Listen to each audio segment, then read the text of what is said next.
नमस्कार दोस्तों, स्वागत है आपका ज्ञान भक्ति चैनल में। शारदीय नवरात्रि की आप सभी को हार्दिक शुभकामनाएं। साथ ही साथ मां दुर्गा की कृपा आप सब पर बनी रहे। तो आइए जानते हैं आज की वीडियो में कि नवरात्रि की शुरुआत कब से हुई थी और क्यों हुई थी। पौराणिक कथाओं की मान्यता अनुसार शारदीय नवरात्रि मनाने की परंपरा कब शुरू हुई थी, आइए जानते हैं आज की वीडियो में। प्राचीन समय में द्वापर युग में जब भगवान श्री कृष्ण देवकी के गर्भ से जन्म लेने वाले थे, तब उन्होंने युग माया से कहा कि तुम माँ यशोदा के गर्भ से जन्म लो। जो युग माया थी वह आदि शक्ति थी। इस प्रकार भगवान श्री कृष्ण ने आदि शक्ति से कहा कि तुम्हारे बिना मेरा कार्य पूर्ण नहीं हो पाएगा, इसीलिए पहले तुम जाओ और माँ यशोदा के गर्भ से जन्म लो।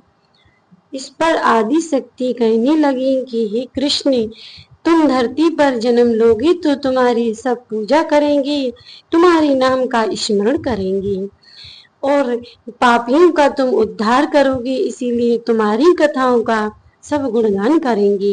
लेकिन जब मैं यशोदा के गर्भ से जन्म लूंगी तो मुझे क्या मिलेगा। इस पर भगवान श्री कृष्ण आदि शक्ति से कहते हैं कि हे माता, मेरा तो एक ही दिन जन्म दिवस मनाया जाएगा। जन्माष्टमी के रूप में जन्म उत्सव मेरे भक्त मनाएंगे, लेकिन तुम्हारा 9 रूपों में 9 रात्रि में पूजन होगा। यह मैं तुम्हें वरदान देता हूँ। भगवान श्री कृष्ण ने माता आदि शक्ति से कहा कि तुम 9 रूपों में अवतरित होगी और तुम्हारी कलयुग की मनुष्य 9 दिन में 9 रूपों में पूजा करेंगे। जब भगवान श्री कृष्ण इस प्रकार जब भगवान श्री कृष्ण पृथ्वी पर अवतरित हुई थी तो युग माया माँ यशोदा के गर्भ से उत्पन्न हुई थी। और फिर जब वासुदेव भगवान कृष्ण को यशोदा के यहाँ पर रखकर आए हुए थे और माँ यशोदा के यहाँ जो कन्या हुई थी उसको वे उठा लाए थे और उन्होंने उस कन्या को कंस को दे दिया था और उन्होंने ऐसा कहा था कि हमारे यहाँ 8वें गर्भ में कन्या हुई है।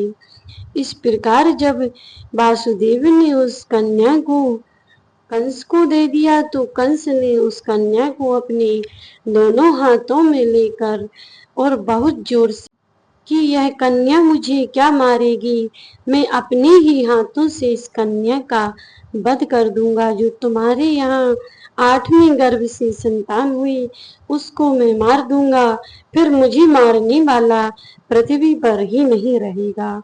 इस प्रकार जब उस कन्या को लेकर वह पत्थर से मारने लगा तो वह कन्या कंस के हाथ से छूटकर आकाश मार्ग की ओर चली गई और अष्टभुजा रूप में प्रकट हो गई।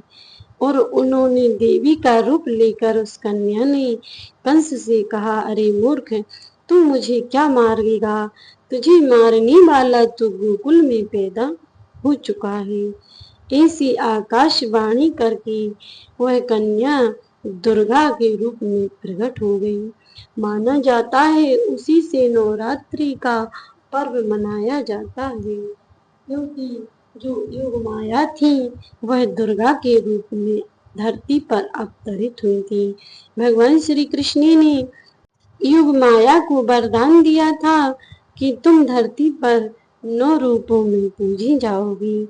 तभी से शारदीय नवरात्रि मनाने की परंपरा शुरू हुई थी। तो दोस्तों, आपको यह कथा कैसी लगी कमेंट करके हमें ज़रूर बताइएगा और वीडियो यदि अच्छी लगी हो तो एक लाइक ज़रूर कर देना और कमेंट बॉक्स में जय माता दी तो अवश्य लिख देना, ताकि माता रानी की कृपा आप सब पर बनी रहे। दोस्तों, नवरात्रि में अखंड ज्योत जलाने का और जौ बोने का बहुत ही महत्व बताया गया है। जौ बोने की परंपरा कब से शुरू हुई थी यह मैं आपको नेक्स्ट वीडियो में बताऊंगी। तो मिलते ही नेक्स्ट वीडियो में। जो भी मेरे चैनल पर नए हो, चैनल को सब्सक्राइब करके बेल आइकन को ऑन कर देना और बने रहिए हमारे साथ ऐसी ही रोचक और धार्मिक कहानियों के लिए। तो मिलते हैं नेक्स्ट वीडियो में, तब तक के लिए जय श्री कृष्णा, राधे राधे, जय माता दी।